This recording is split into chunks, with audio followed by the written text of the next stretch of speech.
Hey, how is everybody doing? It's been a while. This video is going to be a bit different from the sort of content that I usually upload. Today we are going to be watching the speech given by Mike Johnson after he won the vote for the Speaker of the House. I had the distinct displeasure of watching this live as it went down, and I was so frustrated and disgusted by some of the things that he said that I felt that I had to talk about it. This vote was a historic event, and I am concerned that it might well be the harbinger of many more, much darker historically significant events, and I just think it's important that people keep up with and be aware of what's going on. I'll also include a link to the original video in the comments or the description somewhere, so you can watch the whole thing without my interruptions and commentary. Before we get into this video, it's worth asking, who is Mike Johnson anyway? He looks harmless enough, he's kind of cute in a way, like a beagle, but let's quickly run through a few of the things that we know about him, just to give us some context as to what's going on here. Mike Johnson is a lawyer and the incumbent Speaker of the House. He has a documented history of opposing women's rights, and he has advocated for people's legal right to discriminate against same-sex couples, claiming that same-sex marriage could somehow lead to the collapse of democracy. He's a science denier, a conspiracy theorist, an election denier, a denier of human-caused climate change, and in 2015 he fought to secure tax incentives for Ken Ham's Ark Encounter tourist trap, through which Answers in Genesis continues to scam people to this day by spreading misinformation and pretending to be confused about science. Anyway, that's enough to give you some idea of who we're dealing with here. Let's dive into this dumpster. Thank you so much. Thank you, Leader Jeffries, all of our treasured colleagues here in the House. I'm grateful for this nomination. I'm grateful for this election, for the confidence this chamber has placed in me. Stop right there. That didn't take long. Okay, I get that he wants to maintain a professional air about him, and he's probably just reciting a line that he wrote prior to the debacle that was the vote for the Speaker of the House, but I can't let that line about the confidence that you have placed in me, I can't let that slide without pointing out a bit of context that you might have missed if you didn't watch everything leading up to this moment. This speech is taking place immediately after Mike Johnson won the vote for the Speaker of the House. The Republicans hold the majority. Johnson should have been a shoo-in. But Johnson is so disliked, and his own team holds such a lack of confidence in him, that he actually lost in the initial first round of voting. What followed was a long, drawn-out process of private conversations, the contents of which we may never know, in which, eventually, enough Republicans were persuaded to change their votes so that Mike Johnson could win. It's not important. In the end, he won fair and square. But when I watched this live, and he said that line about the confidence that they placed in him, frankly, it made me laugh, and I don't know, maybe knowing the rest of the story, you'll find it funny too. It doesn't matter. Moving on. It is the great honor of my life to serve this body with all of you. Of course, these are difficult days in our home state of Louisiana, where I come from. We all know about the terrorist attack in New Orleans, and it's really shaken our state. People are reeling from that attack. Just for clarity, Mike Johnson is referring to an incident where an American-born Texas resident drove a truck into a crowd celebrating the New Year in New Orleans, and then pulled a gun and engaged in a shootout with the police. I have no further comment to make at this time. I just wanted to give that clarification to anybody that might end up watching this 5 years from now. This is a momentous time in the history of our nation. It really is. And as members of the 119th Congress, we are stewards of the great American Revolution that began almost exactly now 250 years ago, 1775 and 1776. It will fall at the time of this Congress, the great anniversary. And in these 2.5 centuries, we've been reminded repeatedly that freedom is never free. And we have stood tall as the greatest nation on the face of the earth. It is without debate. We are the freest, the most powerful, most benevolent nation that has ever been in the history of the world. And it's not by happenstance. We're the ones who settled the West. We're the ones who ended slavery, who laid the transcontinental railroad, who gave women the right to vote, who won 2 world wars, who landed on the moon, and who won the Cold War. Ah, yes, America, the greatest nation on the face of the earth, the freest, most benevolent nation in the history of the world. So free that we settled the West. So benevolent that our president has threatened our allies, Canada, Panama, and Greenland, with conquest and annexation. Now, don't get me wrong, there's a good chance that we are actually not on the brink of World War III. When Donald Trump threatens to go to war with our allies, he is probably just spouting deranged, violent rhetoric, because that's what he does, and let's be honest, that's why the MAGA cult loves him. But either way, there is no way that we can even pretend that the United States is a benevolent nation, so long as Trump and his MAGA movement are in charge of things here. And I'm sorry, Mike, you are part of that movement. And Mike Johnson also dares to say that we are the ones who ended slavery. Yeah, I guess, in the sense that we still had slavery after a number of other countries, like France and England, had abolished it years ago. Eventually, we did get our own shit together, but only after our nation split in two and went to war with itself. But yeah, sure, Mike, we are the ones who ended slavery. As for America being the ones that gave women the right to vote, we didn't pass the 19th Amendment until 1919. New Zealand was already allowing women to vote as early as 1893. At least 20 nations gave women the right to vote prior to the 19th Amendment. Once again, Mike Johnson is making the case that America is the greatest nation ever because, eventually, far later than we should have, we fixed some of our own bullshit. And yes, we were on the winning side of 2 world wars. I think it does our allies who fought with us a disservice, though, to boast that we are the ones who won 2 world wars. As for him saying we won the Cold War, I'm not going to take a strong stand here and say he's wrong. I'll just clarify that the Cold War ended because the Soviet Union collapsed. In that sense, the United States certainly fared better, in so much as we are still here and the Soviet Union is not. So, if the United States wants to congratulate itself and say, we won, I mean, yeah, that's one way of putting it, I guess. Personally, I wouldn't have worded it that way. I would have simply said that the Cold War ended, but it's not a hill I'm going to die on. At least Mike Johnson doesn't appear to be a moon landing denier. Take that, Lauren Boebert. I thought about how is it that such a young country has become so exceptional, so singular in its importance, that today stands as the world's leader in liberty and the economy and culture. 100 years ago, President Calvin Coolidge answered that very question in his inaugural address. It was March of 100 years ago, exactly almost. He said this: "We best serve our own country and most successfully discharge our obligations to humanity by continuing to be openly and candidly, intensely and scrupulously American." I checked, and Calvin Coolidge actually did say that. Mike's quotation was one word off, but still, it's a real quote. Exactly, almost. Calvin Coolidge then went on to define what being an American meant to him, and speaking about how we were bound by inseparable bonds with all humanity, and about how our country represents nothing but peaceful intentions toward all the earth, and that our military should be seen as an instrument of security and peace, rather than as a menace. I love that. I love that. Today, yeah, that's right. That's an applause line. We also recognize that the core principles that made America what we are must still be preserved today. The principles, I call them the 7 core principles of American conservatism, but it's really the 7 core principles of the nation itself. Individual freedom, limited government, the rule of law, peace through strength, fiscal responsibility, free markets, and human dignity. These are the ingredients, the things that made us who we are. As soon as I heard Mike Johnson start going off about the 7 core principles of American conservatism, alarms started going off in my head. I was immediately reminded of the 7 Mountain Mandate, an extremist doctrine that seeks to obtain power by inserting Christians, or at least alleged Christians, of a particular and extremist variety, into positions of power, undermining our current secular society and imposing Levitical law, eliminating freedom of religion in the process. The 7 mountains are 7 aspects of society that they feel they must take dominion over if they are to seize power and become the new overlords of the human race. These aspects are family, religion, education, media, arts and entertainment, business, and government. Now, obviously, this is not the same list, either in name or in content, but even after I looked it up and confirmed that they were different, I couldn't help but wonder if this was meant to be a sort of a dog whistle. But I had to admit to myself, maybe I was just seeing patterns in my tea leaves. Maybe I was connecting dots and drawing lines between things that had nothing to do with each other. Then, I looked up the 7 Mountain Mandate on Wikipedia, and it had a list of what it called prominent followers of the 7 Mountains Doctrine. There were 8 people on that list, and one of them was Mike Johnson. So, whether it was a dog whistle or not is irrelevant. Either way, Mike Johnson is affiliated with 7 Mountain Mandate extremists. I'll include a link to the article I found in the Wikipedia footnotes in this video's comments, or in the description or something. Somewhere I'll put a link to it. And in America, we know that human flourishing is best achieved by adherence to time-tested truths. We could list a number of those simple truths. Here's a couple. It's better to give a hand up than a hand out. What exactly do you mean, Mikey? I know what you mean by hand out. You're complaining about things like healthcare and food stamps, and quite possibly even Social Security, even though that's not a handout by any stretch of the imagination. I get that you want to take away all of those pesky government functions that actually help people, but saying that a hand up is preferable implies that you're offering some means of making it easier for desperate people to help themselves.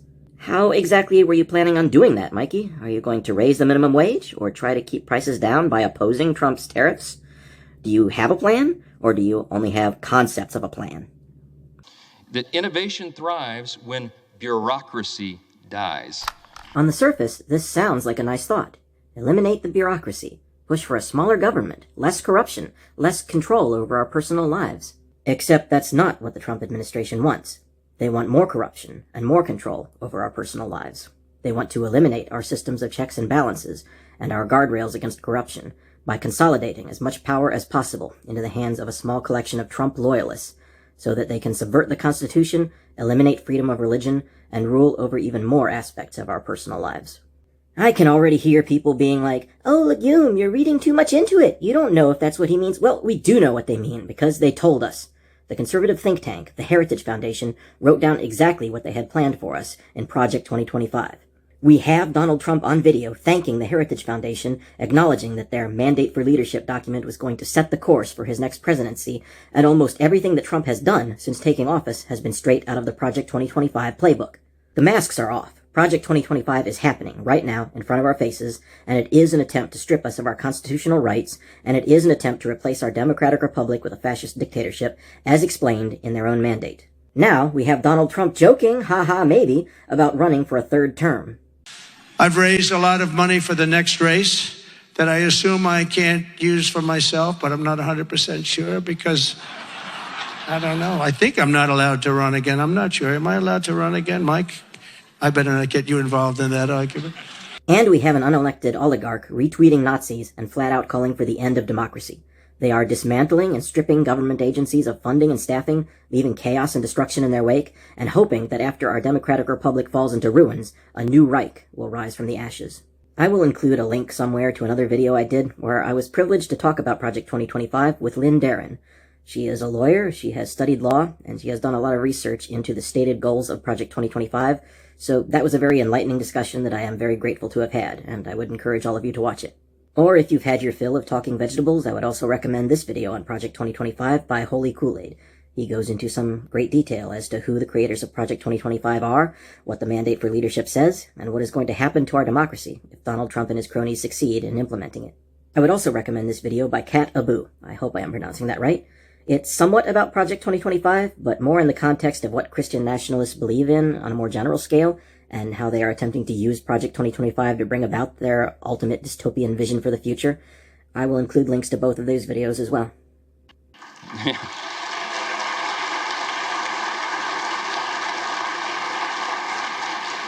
The simple truth that it is parents and families and not administrators that must be in charge of their children's education. Putting families in charge of children's education is what must happen? I already knew that Donald Trump had promised to destroy the Department of Education, take away education standards, and ruin the public school system, but I thought they just wanted the school system to be garbage so that it would produce crops of intellectually stunted Republican voters. I didn't think that Mike was going to call for straight-up textbooks in the trailer park homeschooling. No wonder Ken Ham has been fabricating so many homeschooling curriculums lately. The path of prosperity has long been paved with policies that put America and Americans first. And that is what we will champion in the 119th Congress. We have a mandate, and that was shown in the election cycle. The people want an America First agenda. They do. I want to draw attention to the fact that Mike Johnson used the phrase, America First. Now, if someone wants to have a discussion about America's priorities, and about whether we spend too much money aiding other countries and not enough taking care of our own bullshit at home, that's a valid discussion. Talk about it. Go nuts. But there are a great many words and phrases that could convey the idea of prioritizing America's needs over those of other countries. You could say, prioritize the taxpayers, or focus on the residents, or let's just deal with our own shit. But Mike Johnson chose to go with this phrase, this mantra of America First. And this wasn't just some accident or some one-off thing. He goes on to repeat this slogan over and over and over again throughout the course of this speech. America and Americans first. America First agenda. The interest of Americans first, to put America first. And we put America first. So let's talk about the history of the America First slogan. The phrase dates back as far as the 1800s, but what it is best remembered for is the America First Committee, an anti-Semitic, pro-fascist group founded in 1940 that held Nazi-sympathetic rallies on American soil until the Japanese attacked Pearl Harbor, at which point the group quietly dispersed back into the shadows. The America First Committee is long gone, but that time in our history when Nazis were openly applauded on United States soil and swastikas were proudly displayed on Madison Square Garden lives on as a celebrated moment in American history in the ranks of neo-Nazis and Ku Klux Klansmen alike. America First is still used today in the name of AFPAC, the America First Political Action Conference, a modern-day neo-Nazi event created by self-avowed Nazi activist Nick Fuentes. Now, I'm not saying that Mike Johnson is a Nazi. What I am saying is that I do not accept that Mike Johnson is ignorant of this mantra's origins. I do not accept that any of the right-wing extremists who parrot this line over and over again are unaware of this phrase's history and what the people who use it stand for. Mike may not be a Nazi himself, but he knows who his audience is. Sadly, for the past 4 years of divided government, too many politicians in Washington have done the opposite. Open borders and overregulation have destroyed our cities and stifled innovation. Inflation and weak leadership have left Americans poorer, and they have placed our country in a perilous position. That's right. First, I would like to address the fact that Mike Johnson just took another shot at the regulation of businesses, because why the fuck would anybody want regulations when we could embrace rampant dystopian corruption, am I right? Secondly, he repeated the MAGA talking point about the open border under the Biden administration. As I am sure Mike Johnson is aware, we did not have an open border under the Biden administration. Our border was protected. If people want to have a discussion about the level of security at the border, and under what circumstances people should be allowed in, then fine, have that discussion. But let's not spew hyperbolic misinformation about an open border and people eating cats and dogs. Rather than talking out of my ass and pretending that I've learned everything that there is to know about immigration and economics in my short tenure as a reformed former Republican, I will simply urge you to be better than I was for most of my life and look into who has actual sources.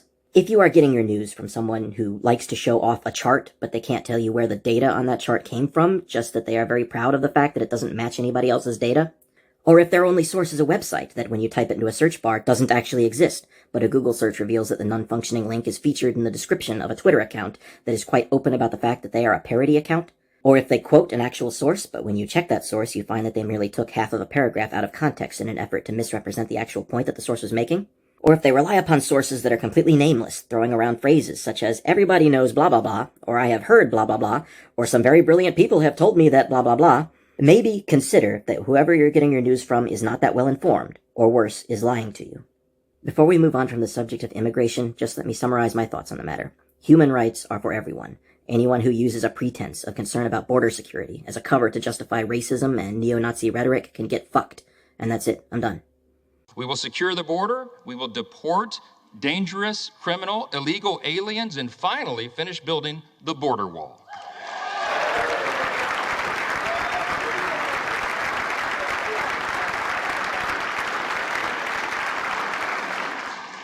You said you'd work with us on that, Hakeem. I'm counting on it.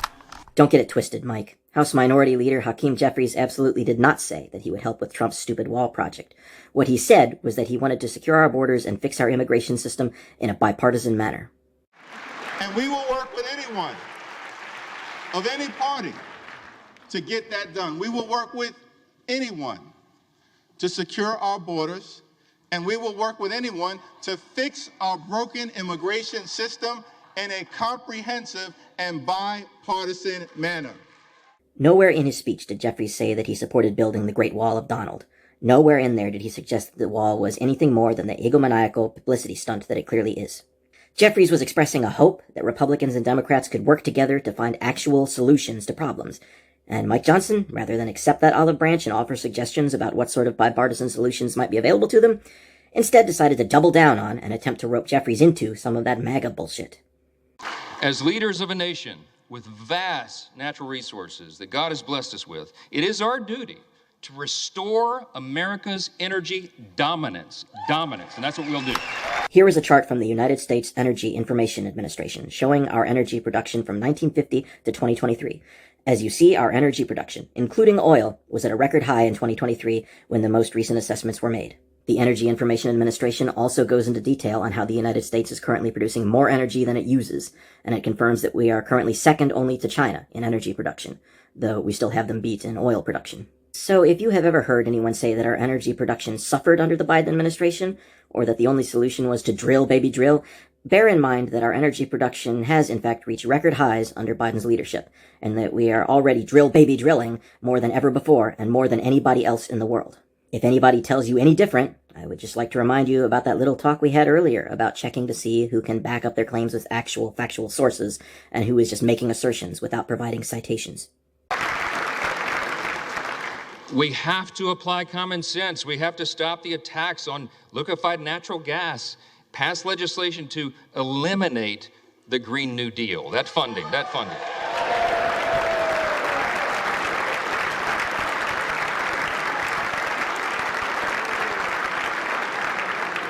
We're going to expedite new drilling permits. We're going to save the jobs of our auto manufacturers, and we're going to do that by ending the ridiculous EV mandates. Great plan, Mike. Let's save the auto manufacturers by fucking the environment. Did I mention that our boy Mike Johnson is a science denier?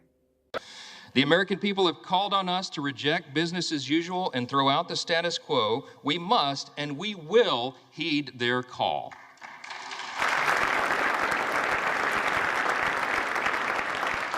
This is especially important as it comes to our nation's military. For too long, the Washington establishment has sought to appease and accommodate our nation's adversaries. They've tried to replace our military warriors with social justice warriors. It does not work. And while we're still the most powerful fighting force in the history of the world, by God's grace, the same establishment has eroded the capacities of our Army and Navy and diminished the readiness of our Air Force. We have to put an end to this madness. Honestly, when I first watched this speech live, I didn't get what Mike Johnson was talking about. As he alluded to, our military has in fact fared very well under Biden's administration. Here is a chart I found showing how the federal budget for the United States military has consistently increased and reached new record highs under Biden's leadership. So, if it's not a matter of funding, what exactly is Mike Johnson talking about? Well, the answer has become obvious over the past few weeks. He is talking about the new right-wing all-purpose boogeyman. He is talking about DEI. So let's talk for a moment about DEI, about diversity, equity, and inclusion. What is DEI, you may ask? It is a countermeasure against discrimination and bigotry. To sum it up quite simply, it is the idea that if you are a white male business owner, and say 40% of the people that apply to work at your company are white males, and another 30% are white women, and another 30% are black people, and at the end of the hiring process your staff ends up being 97% or more white males, then whoever is in charge of your hiring process in your company could be a racist bigot. And sadly, for a long time, that was precisely what happened. So DEI programs were introduced to impose rules which were meant to curb bigoted hiring practices. Now, if you were already hiring people based on merit and not excluding people based on their skin color or sexuality or gender, then generally speaking, these rules would have virtually no effect on your hiring practice. I'm sure that most of you by now have heard some form of propagandistic bullshit along the lines of, oh, somewhere at some fire department in somewhere USA, they're using unequal standards for women firefighters because the department was being forced to hire women and the women were just too weak to pass the tests, so the department had to make different tests just for women. And what happens when you need a firefighter to carry you out of a burning building and they send a woman who wasn't able to pass the same test that the male firefighters had to? What are they going to do, carry you out of the fire one half at a time? Well, let me tell you, as a former volunteer firefighter who went through the academy, that the women trainees were shown no more mercy than any of the men that I trained with. At least one of the men that I trained with was smaller than the smallest woman that I trained with. The tallest woman that I trained with was even taller than the tallest man that I trained with. And we were all held to the same grueling standards. And if they couldn't live up to those standards, guess what? They didn't get to graduate. Now, obviously, I can't speak for every fire department in everywhere USA, but what I can assure you is not happening is the military is not hiring critically disabled people and sending them into combat, or allowing untrained black people to pilot airplanes just because they were one black person short on their DEI quotas that month, or allowing blind people to control air traffic, or whatever fucked up stupid ass thing Trump and his ilk are spewing this week. Just in case you think I am reading too much into Mike Johnson's vague remarks about the state of our military, I would ask you to consider how loudly the Republicans have been crowing about and blaming all of our country's ills on DEI in the weeks since Trump has taken office. And I will point out that promoting white nationalism and eliminating DEI and enabling racists is one of the key components of Project 2025, which so far has set the standard for virtually every decision and policy that this administration has put forward. My friends and my colleagues, I think we should all unite in this idea. It is time now to reinstate fear in our enemies, refocus our mission on lethality, and realign our commitment to peace through strength right now. What, you mean by terrorizing our allies and threatening to kick off World War III?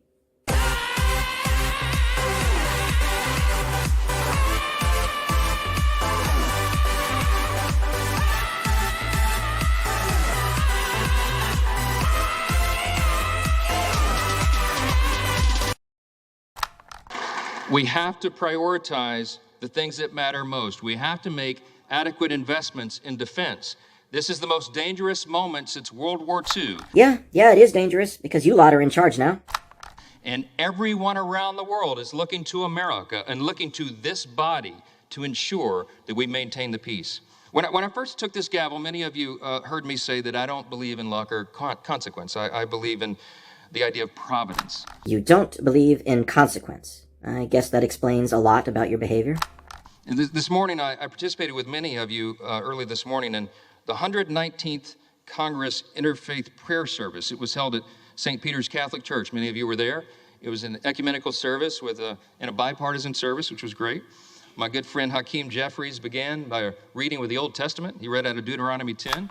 I am going to question the truth of this story, largely because I question everything that Mike Johnson says, and I don't think he is above telling lies about what House Minority Leader Jeffries might or might not have read, even with Jeffries being in the room there with him. The thing about propagandists like Mike Johnson is, every word they say is suspect, and every point that they present, even the ones that contain curated elements of truth, are presented in a context that is meant to reinforce their narrative of choice. Now, it may be that House Minority Leader Jeffries did, in fact, read from Deuteronomy 10. I have no way of knowing whether that is true or not. But I will say that if he did, that would have been not the worst chapter that he could have read from, but an unusual choice at any rate. But Mike Johnson's bringing it up, whether Jeffries read from it or not, is not unusual at all. As we discussed earlier, Mike Johnson is a Christian nationalist extremist and a proponent of the Seven Mountain Mandate. So it makes sense that he would want to draw your eye to a chapter that focuses on Moses and the Ten Commandments and how you should fear and obey the commandments of the Lord. The chapter also makes it clear that this warning was directed at the children of Israel, the descendants of the ones that the Lord set his affection upon, the ones that were chosen above all nations. Now, maybe I'm just being big conspiracy-brained again and searching for patterns in the tea leaves again, but since Mike Johnson took the time to direct our attention to a passage that was clearly meant for the descendants of the Israelites, and since Mike Johnson is a Christian nationalist extremist, I feel that it is worth mentioning that there is a push in conspiracy theorist Christian nationalist circles to rewrite history to make the case that the British colonies that would later go on to become the United States were settled by the descendants of the Israeli people. There is an entire new extremist theology based around this idea, the idea that the United States is a sort of new Israel, and that Donald Trump is a descendant of the kingly bloodline of David, and that while Jesus Christ may have been the Son of God, Donald Trump is the Son of Man, the long-awaited Messiah that the Old Testament prophecies foretold. They have literally crafted an extremist offshoot of Christianity that attempts to frame Donald Trump's presidency as the second coming. Not the second coming of Jesus, as foretold in the Bible, but the coming of a second Messiah.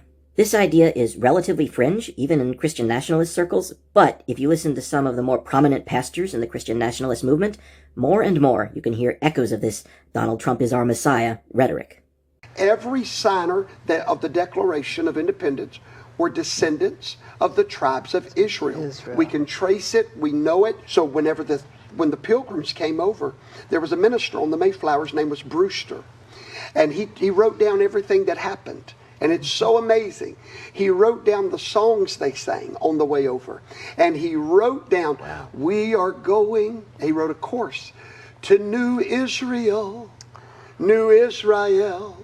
New Israel. And when they came off the ship, they didn't plant an American flag. They planted the Christian flag on the soil. They dedicated. George Washington knelt and prayed, dedicated America where the Twin Towers stand or stood. That's where America came into covenant with Yahweh.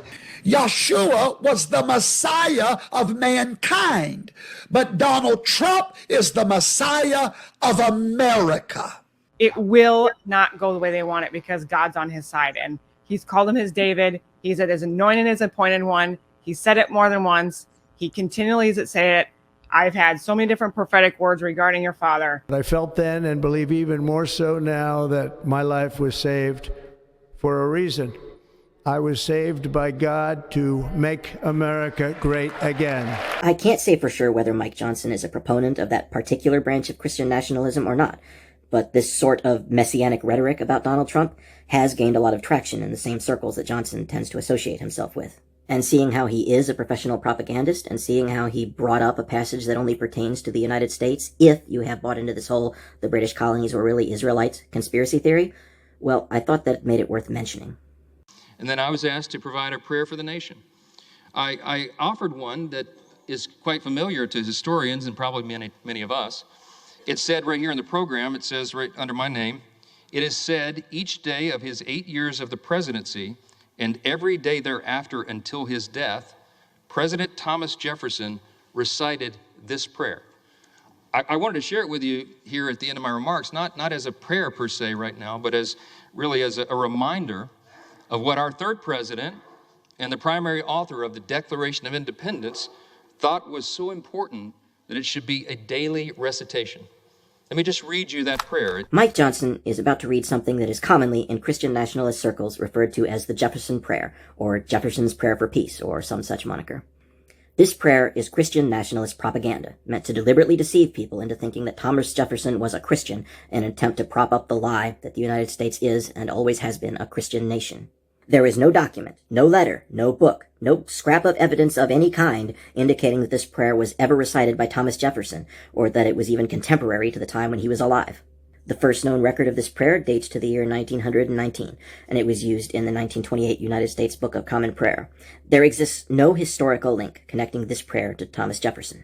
What we know to be true and can show to be true is that Thomas Jefferson rejected the divinity of Jesus Christ. He saw Jesus as a wise, benevolent philosopher and believed that the Christian religion, along with all of its claims of miracles and resurrection and original sin, were fabrications of the clergy.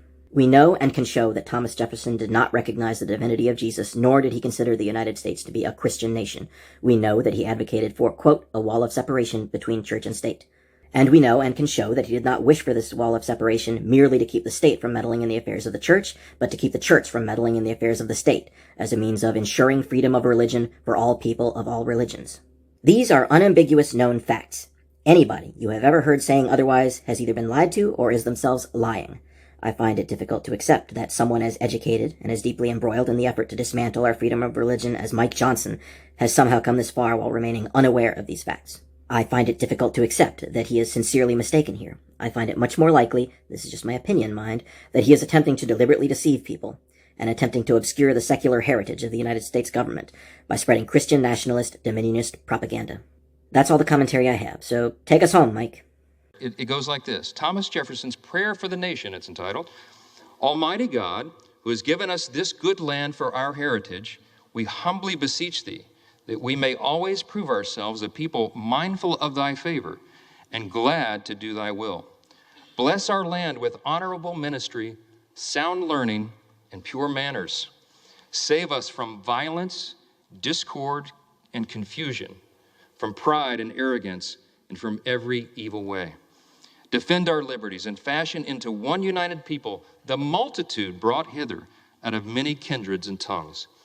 Endow with thy spirit of wisdom those whom in thy name we entrust the authority of government, that there may be justice and peace at home, and that through obedience to thy law we may show forth thy praise among the nations of the earth. In time of prosperity, fill our hearts with thankfulness, and in the day of trouble, suffer not our trust in thee to fail, of which we ask through Jesus Christ our Lord. Amen. That was Thomas Jefferson's prayer. Working together, we have the potential to be one of the most consequential Congresses in the history of this great nation, so long as we work together, we do the right thing, and we put America first. As we think about all we've accomplished in the past 250 years, we can only imagine what life will be like 250 years from now. Whatever the future may look like, if we do our jobs now, we can help ensure that our civic virtues will endure, that this nation will still be an example to all the world for its greatness and its example of self-government, and that in spite of our great challenges and even our disagreements and our healthy debates, this extraordinary institution, the People's House, will still be standing strong. Thank you all so much, and God bless America. And there you have it. Thus concludes Mike Johnson's speech following his election to Speaker of the House. I know this has been a rather long video, and a lot of it wasn't even my own original content, but I hope you stuck around until the end, or at least clicked on the link and watched the original coverage of this event. Because it's important that we all keep up with what is being said and what is starting to happen in the United States right now. Donald Trump just became the President of the United States, and he has a MAGA majority in the House, and a Supreme Court stacked with MAGA judges who have granted Trump permission to do whatever he wants, even if it's criminal, so long as it qualifies as an official presidential act. In his inaugural speech, Donald Trump touched on a lot of the same deceptive and/or dangerous rhetoric and propaganda that Mike Johnson utilized in this speech, such as giving shout-outs to the neo-Nazi America First movement, and pretending that we are facing a national energy emergency and that we have to start drill baby drilling, even though, as I said before, the United States has reached a new record high for energy and oil production. During every single day of the Trump administration, I will very simply put America first. The inflation crisis was caused by massive overspending and escalating energy prices, and that is why today I will also declare a national energy emergency. We will drill, baby, drill. He also announced that he was going to declare a national emergency and deploy the military at the southern border, proclaimed that it is now the official policy of the United States that transgender people do not exist, and announced his intention to rename the Gulf of Mexico to the Gulf of America. First, I will declare a national emergency at our southern border. And I will send troops to the southern border to repel the disastrous invasion of our country. As of today, it will henceforth be the official policy of the United States government that there are only two genders, male and female. A short time from now, we are going to be changing the name of the Gulf of Mexico to the Gulf of America. He also perpetuated the lie that 38,000 Americans died during the construction of the Panama Canal, declared that the United States is going to take back the Panama Canal, and that the United States is about to expand its territory, and spoke about our manifest destiny, which is a reference to an imperialist ideology from the 1800s that was used to justify a cornucopia of atrocities against American indigenous people. The United States, I mean, think of this, spent more money than ever spent on a project before and lost 38,000 lives in the building of the Panama Canal. And above all, China is operating the Panama Canal, and we didn't give it to China, we gave it to Panama, and we're taking it back. The United States will once again consider itself a growing nation, one that increases our wealth, expands our territory, and we will pursue our manifest destiny into the stars. Shortly after the inauguration, Donald Trump attempted to subvert the Constitution of the United States by signing an executive order intended to end birthright citizenship, and he signed another executive order withdrawing the United States from the World Health Organization. Do not kid yourself into thinking that if you can just keep your head down and make it through the next 4 years personally unscathed, fascism will just go away. I know watching the news sucks these days, and there is a certain comfort to be found in just shutting off the television and ignoring what is going on in the world, but I would argue that we have an obligation to bear witness to what these people are saying and doing, and we have to stand up and speak out. The first thing we need if we are going to bring about change is a better informed, more empathetic American public, and the only way we can ever hope to get there is with you. It's with all of us, watching what is happening, drawing attention to and calling out the lies, speaking out against the neo-Nazi propaganda that has become synonymous with the rhetoric of the MAGA movement. If you have ever wondered what sort of person you would have been if you had been unfortunate enough to live in Germany during Hitler's rise to power, whether you would have been outspoken and pushed back against the propaganda and the hatred, or if you would have simply kept your head down and focused on trying to remain as personally unaffected as possible by the cultural shift going on around you, well, I expect that the person you would have been in that place and time is exactly whoever you are choosing to be, right here and now. So please, inform those around you as to what's going on. Heap shame and mockery upon those who already know what's going on and are so poisoned by hatred that they are somehow okay with it. Keep your eyes open, keep each other safe, and keep hope alive. And I'll see you in the next video.